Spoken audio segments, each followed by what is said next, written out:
Hello, mga ka-5 na magkakape po tayo ngayon. Umaga na, oras na para magkape po tayo. Ito talaga sa trabaho natin bilang isang gwardiya. Kasama po sa atin to para hindi po tayo makatulog sa gabing ito. Sa oras nito sa ating pagbabantay ng ating pwesto. Kaya may magtitimpla lang po ako, mga ka-5 na ng kape.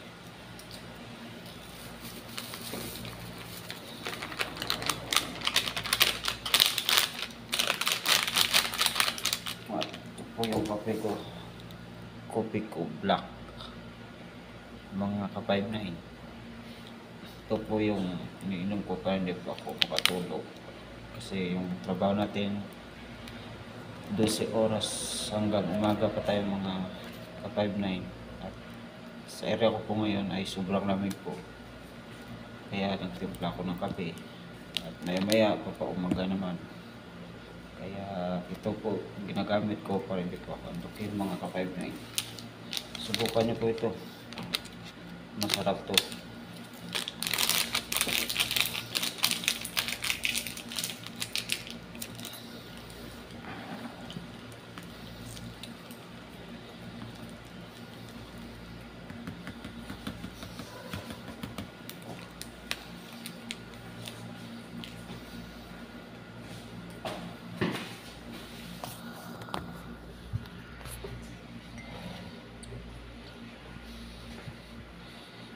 Lalabas po tayo dito sa area natin, sa gate po. Nandito po tayo, malapit lang naman. Yan na yung gate natin, mga ka-5 na yung binabantayan ko po. Magkakape lang po ako, mga ka-5 na dami naman, matagal pa yung umaga, malayo-layo pa, mga ka-5 na kaya dito lang ako sa gilid nagkakape at uupo. At saka pag gusto niyo po manigarilyo, may smoking area naman po dito. Katulad sa akin, naninigarilyo din, kaya kasama na yung sigarilyo at saka kape sa trabaho natin. Hindi natin maiwasan na may bisyo po tayo, mga ka-5-9. Kaya kung sino may mga bisyo sa atin, mga ka-5-9, hindi naman natin maiwasan yan. Pagtuloy lang natin yung trabaho natin at yung area natin, dapat natin siguraduhin na bantayan, mga ka-5-9.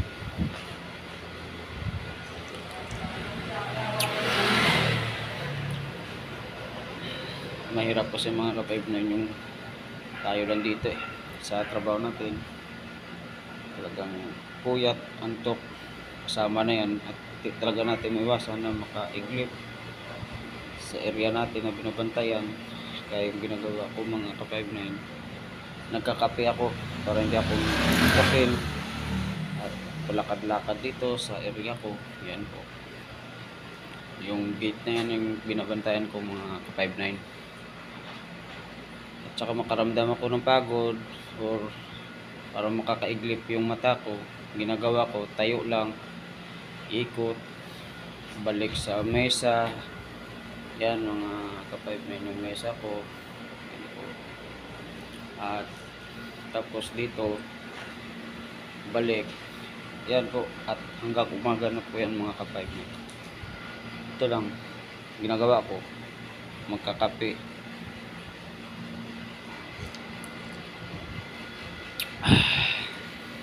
So guys, malapit na mag-uumaga na.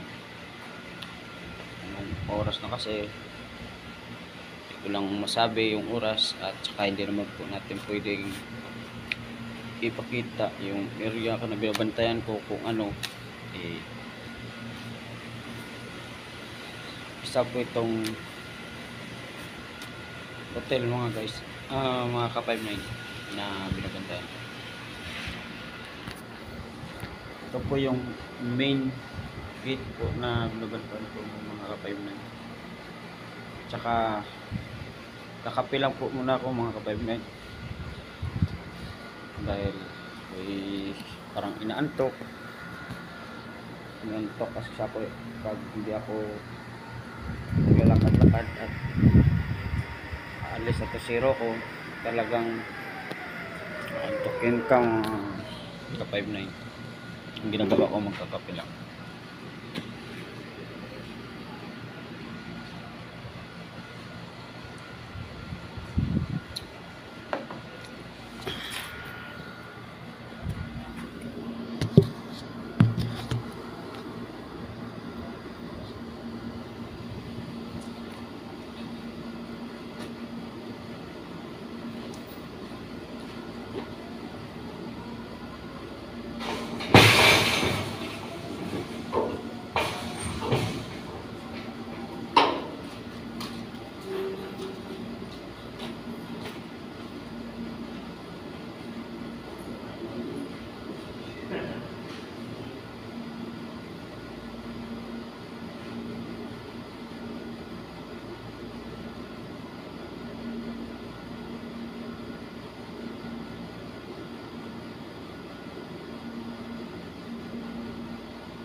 At yun, mga 5-9, stop ko namin yun na pumasok. Nilagbo ko lang at iniram yung susi na kwarto ko niya.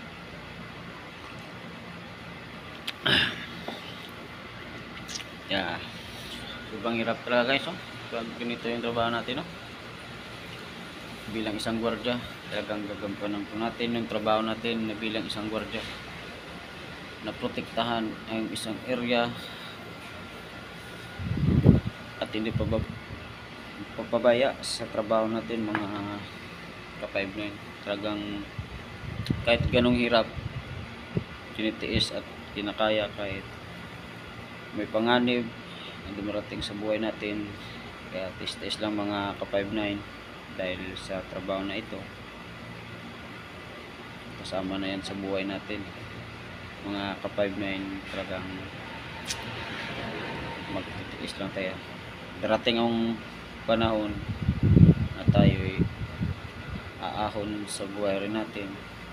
At importante mga ka-5-9, tayo ay nagtatrabaho ng maayos at marangal, kasi yung trabaho natin ay pinapagura natin at hindi naman natin hinihingi. Yung trabaho natin ay para naman sa mga anak natin mga ka-5-9. Kaya lagi natin isipin trabaho natin. Talaga yung mga natin, mahirap talaga. Panggabi ka talaga yung buhay, panggabi pag ikay tatrabaho sa isang establishment. Yan lang, hindi natin maiwasan yung sinabi ko kanina na makakatulog. Kaya yung sinasabi ko, yung mga teknik na para iwas antok at iwas tulog mga ka-5-9, tumayo at lumakad-lakad, umikot. Kung gusto nyo umikot sa area nyo, ikutin nyo lang mga ka-5-9. Wala namang masama na mag-ikot ka dahil kasama na yung trabaho natin. Yan ay tinatawag na area of responsibilities natin mga ka-5-9. At huwag tayong katamad-tamad sa trabaho natin mga ka-5-9. Tayo ay pinapatrabaho dito para bantayan yung isang kumpanya, at hindi dapat natin pabayaan yung area natin mga ka-5-9 para iwas 1-6 po tayo mga ka-5-9 sa trabaho natin. Tandaan natin mga ka-5-9 at lagi natin ingatan ang trabaho natin. At yan lang po ang masasabi ko ngayong gabing to, at mamaya papaumaga na dito kikita naman. Kaya please follow to the YouTube channel mga ka-59, at sana kita nyo itong video na to at mabigyan nyo rin pansin. Please and subscribe, and God bless to all. Thank you mga ka-59. Bye bye.